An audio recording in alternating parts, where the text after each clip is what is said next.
Hello, everyone. Welcome and thank you for joining us for Teledyne ISCO's September Water webinar focused on LaserFlow EX. Today's webinar is being led by Rick Dye and Darrell Kuta, both part of our business development program here at Teledyne ISCO. If you have any questions or comments during the webinar, we're going to be doing things a little differently today. We are at WEFTech doing this live, so all questions relating to the webinar, please email Rick or Darrell. Their email information will be at the last screen of the presentation. So at this time, I will turn it over to Rick and Darrell. Well, thanks, Tori, and I'd like to welcome everyone to today's LaserFlow EX webinar. I'm with my counterpart, Darrell Kuta. We are business development managers at Teledyne ISCO, and hope everyone had a great time at WEFTech. We certainly did and are still here, so if you're still at WEFTech, feel free to come by and visit. So we'll go ahead and get started. This is the ISCO Flow Measurement Laboratory. I like to show this slide because give you kind of some idea of where we're at and what we do. We are in Lincoln, Nebraska, and we do a lot with development of new technologies.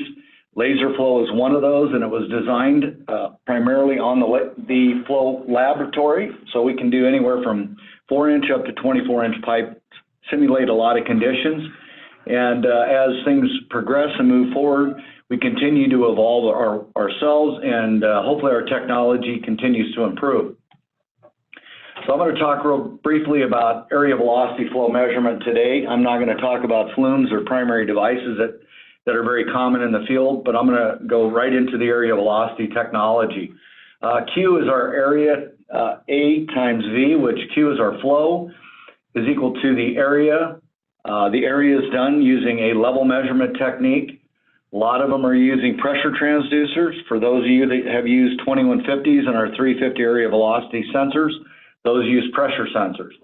In the case of the laser, we use an ultrasonic non-contact sensor. V is the velocity component, typically a Doppler measurement. A lot of times they're contact sensors. What I mean by contact means that they are in the flow, they are on a ring in the actual water. But today we're going to be talking primarily about the non-contact, which is going to be the LaserFlow. So let's go just again, kind of give you a visual of what a Doppler device does. And this is more of a traditional area velocity contact sensor. Has a pressure sensor in the housing of the sensor itself, transmits a Doppler signal frequency up into the flow. We measure the frequency return based off of the particles that are in the water, and we can calculate the Doppler shift. This is a very common method of measuring velocity and flow in a open channel condition. What we always strive to do from the factory as well as our sales reps and distributors throughout the world, we try to make sure we provide the right product for your application. For that reason, we have a lot of different types of technologies that are available. Today, though, we're going to be focusing on the LaserFlow. And this one is LaserFlow EX. We are very excited about this product because it gives us a lot of capabilities that are not available on the market and some that we didn't have before this introduction. So let's talk about the theory of operation behind the LaserFlow. And what this thing does, it has a built-in ultrasonic in the back that transmits a sound signal. It reflects off the surface of the water. Once it knows where the water is, it then turns on and uses a laser to focus below the surface of the water. So what we're doing is we're identifying where the water is, and we know where we want to look for the velocity. And in our case, we go below the surface. So this is part of the patent of the LaserFlow. Before we get into the operation of the laser itself, let's talk about some ultrasonic principles and how we do what we've done. One thing we do when we develop product is we try to look at some areas that are available in the market and maybe areas that we can improve on. And one of them we heard comments on was the ultrasonic sensor. So a couple things happen. If your ultrasonic is mounted straight up and down, you can have moisture that can cling to the face of the sensor. So we went ahead and we mounted the ultrasonic sensor in the back housing of the laser, which will now allow for any moisture just to run off the face of that sensor whether it's submerged or in just a humid environment, which most manholes are. The other thing that you have is you have a deadband with any ultrasonic sensor, including this one. That's a 12-inch deadband. So what we did in the design was we went ahead and we mounted the ultrasonic in the back of the housing. We then reflect off of the built-in deflector plate or the molded housing, which gives us a 12-inch dead zone area. So what that means is now we have a virtual zero deadband sensor. Water now can go all the way up to, including submerging the laser before it will not read level. So that was a pretty good improvement on what we had seen and in the field out there. We have a 10-foot range, so we can go anywhere from 0 to 10 feet away from the minimum depth of water. So good range, covers 95% of the applications we deal with. Now let's talk about the laser part itself.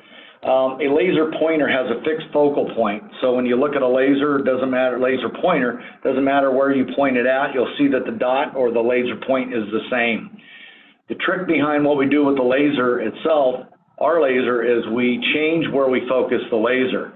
So we have a standard laser, we focus it, and where we focus that laser, we get the maximum signal reflection or intensity coming back to the laser itself. So we know where the water is. Once we know where it is, we transmit a known frequency. We calculate the frequency shift based on what's returned, and we know the Doppler shift. So this is a very good method for measuring velocity below the surface of the water. So give you another kind of look. This is a front view, side view of a laser. We know where the level is. Once we know where the level is, we know where we want to focus the laser. For those of you that may have them, if you stick your hand under a laser, you'll see the dot about the size of a quarter. Where it hits the water, it should be a very, very tight laser point focal. So we know where the water is. We focus below the surface. This area is known as the point of convergence. And we take 5,000 velocity readings in roughly 2 seconds. So it does a lot in a very, very short amount of time. Once we get that signal back, what we look for is the frequency return. The bottom scale that you see there is the speed of the water in frequency. The peak that you see right there is the actual return spectrum that we're calculating to calculate the velocity. The more of the 5,000 scans that agree on the speed of the water, the bigger and cleaner the signal looks. This signal is actually made up of a couple things. One would be hydraulics. If my hydraulics are very turbulent, that will affect how many of those return signals agree. The other one would be what's in the water. The laser can read extremely clean water, but you may read slightly lower signal. So this tells me I have an excellent signal. I have no reason to doubt the readings I'm getting, and so I like what I see. We have some intensive diagnostics in all of our equipment, and lasers certainly one of those. So when I look at data, either installing one or post-processing data, this is a very, very powerful tool to look at. Now, let's look at why the laser is able to read some extreme conditions. We can read extremely high velocity, very low velocity, and the main reason for that is the signal. So the signal that we're getting back from the laser is very, very clean, and what you're comparing to is noise. So we have a very strong signal-to-noise ratio. This is a measurement really of the quality of the velocity reading as well as the hydraulics and what's in the water. This value is stored in memory known as Doppler power, and that value needs to be greater than 1,000. So when you're graphing data, you can look at level velocity, but you can also look at the Doppler power and say, are my readings real or not? And that to me is very important because I would want to know when I get a abnormal reading, do I believe it or don't I? And so the Doppler power thing is very, very powerful. Okay, let's look at some of the accuracy. Our current published spec is plus or minus 4% of reading, which is the best on the market for non-contact sensors. We have multiple third-party test results that we can share, but we also have done lab tests, and one of them is the Irrigation Training and Research Facility in Cal Poly San Luis Obispo, very well-respected facility out there. We were 1.8%, our absolute error. We also, on the East Coast, went to another well-respected lab called Alden Research Lab, And in that test, we were 2.7% absolute error. So we have multiple third-party independent tests. We also have lab tests to support the accuracy of the laser. So some of the difficult applications the laser can work in, high velocity, low level applications. We have steep slope pipes, low level raw water, wastewater, and a normal area velocity sensor needs at least an inch to be able to start getting readings. So the laser can read down to much lower than that. Slow velocity is a challenge with any technology, and that's normally anytime you get below about a half foot per second, you're going to struggle to get a good reading. We see this a lot with residential collection systems as well. Slow and clean. This is a lot of times a wastewater treatment plant effluents, and we're doing more and more with chlorine contact or UV disinfection channels. So you have very clean water, it's moving very slow. That's a very challenging application. We're also doing stuff with drinking water, plant influent. Not a lot of particles, but typically there's enough in there that we have no problem with reading those. Stormwater applications can be challenging. You have wide fluctuations in flow conditions, which can make it difficult for a standard area velocity sensor to work properly. Some cases it'll work great at the low end, but as you get into larger pipes, it can be way off at the high end. Well, the laser doesn't care whether it's low flow, low level, or high level or large pipes. And a lot of times you'll have irregular shaped channels there that you're dealing with. So a lot of challenges with stormwater, including debris, cables, and things like that that can get torn out. So here's a shot of a low level, high velocity application. This was less than an inch, and it was screaming down the hill. Currently, our spec is a half-inch minimum depth for velocity, but we will read up to a 15 feet per second. Now, not in every case we will read less than a half inch, but I've seen many times we'll read much lower than that, provided we actually hit the water. High velocity billing, again, this is kind of a good shot of how one's installed. There's two bolts that hold the bracket on the wall. The laser has a built-in accelerometer, so it knows its X-Y axis. And what that means is it knows the pitch and roll. So when you install it, you know that you're installed correctly. If it ever were to become submerged, you can tell if the laser ever shifted or became dislodged from its mount. So let's talk about some of the success. It's amazing to me how it continues to gain its reputation as really one of the leading, if not the leading, non-contact flow measurement technology. The accuracy is amazing considering it's not in the flow. And there's nearly zero maintenance requirements involved with this. The rugged enclosure that's with the design will withstand some of the worst environments that I have seen, and we've had lasers that have been under a tremendous amount of water. We have lasers that have been under 20 plus feet. The rating is 6 feet for 72 hours, but a lot of times we'll work in even worse conditions than that or not be damaged. And there's really no end in sight with this product, so we're very excited about the LaserFlow. So now I'm going to turn it over to Darrell. Hello. So I want to talk to you a little bit about the hazardous ratings for those of you that aren't familiar with it. Hazardous rating requirements for a sewer manhole is the NFPA 820. The standard LaserFlow provides excellent data but did not meet the IS rating. So what you're going to find is that your consultants are likely to specify if you need a Class 1, Div 1, or Zone 0 rated hazardous location flow meter. The EX LaserFlow meter is also a Category 1G Zone 0 for our international customers. And it also has the IEC EX rating for international. The LaserFlow's EX superior performance, LaserFlow EX is a superior performance and non-contact flow meter. So what's the difference about the LaserFlow EX sensor? What is the NFPA 820? We're going to talk about applications for the Class 1 Div 1 and some of the beta test sites where we installed the EX laser.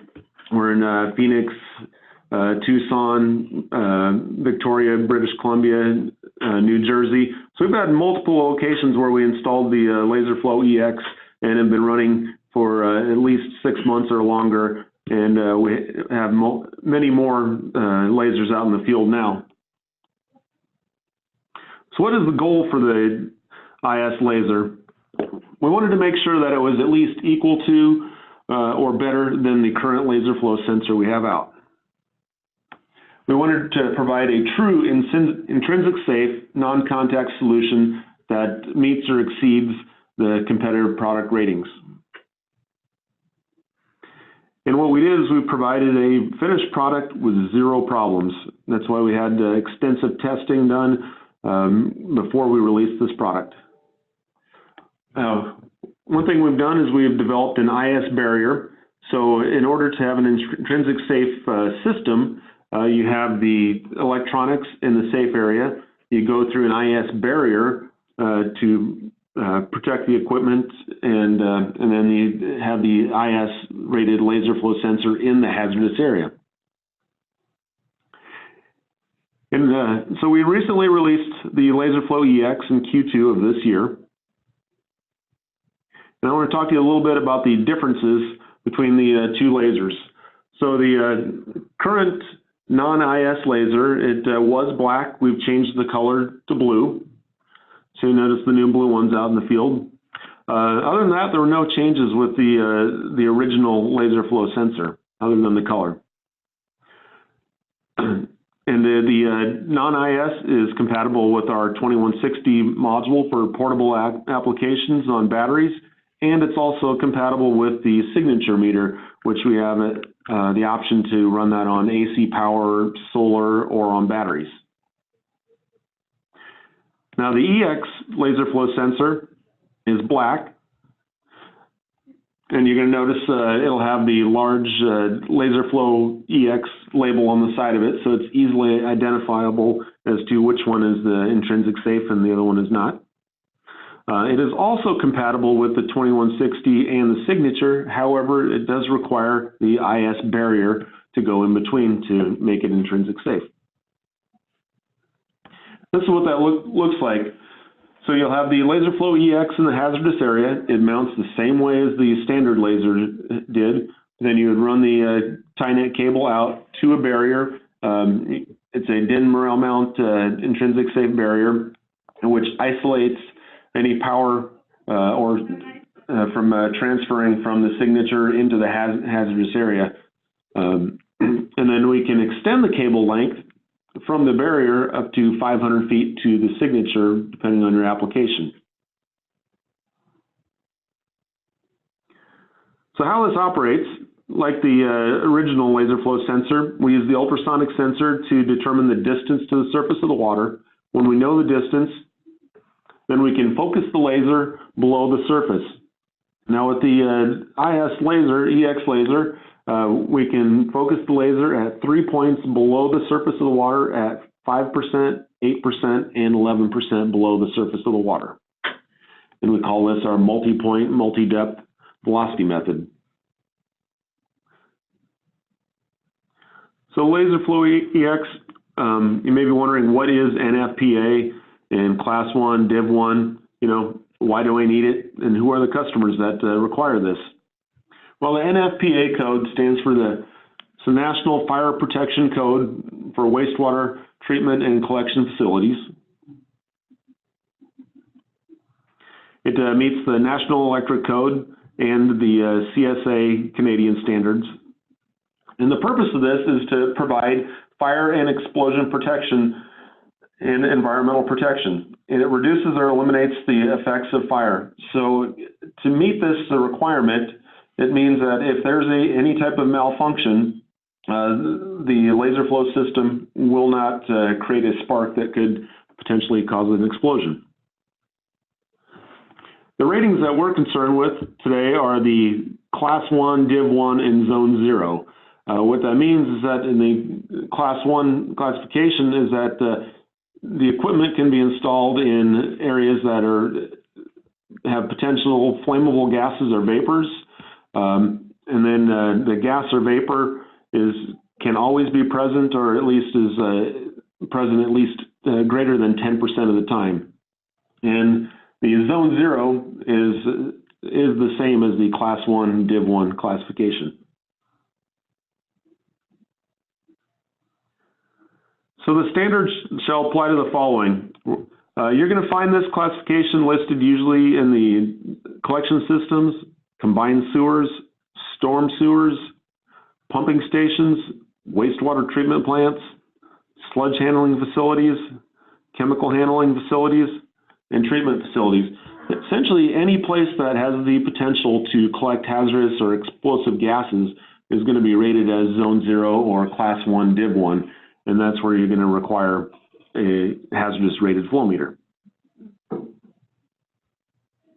So areas that we know are currently enforcing the hazardous rated equipment are the Canadian collection systems, Australia, Singapore, Germany, etc., the MWRA, the New York City DEP, City of Phoenix, Milwaukee, Seattle, and the list is growing. So more and more areas are requiring to have hazardous rated equipment. So we're more likely to see more cities added as opposed to removing this type of classification. So part of our extensive testing we had done, in this picture, what we've done is we've taken the standard non-IS laser and compared it to the intrinsic safe laser head-to-head in a channel. It was a 2-foot wide rectangular channel, and we ran tests for over 6 months comparing the data on the two sites. And what that looks like, here's some data from our two sites. As you can tell, the data is nearly identical on level, velocity, and flow. We had fantastic results out of the 2 meters. No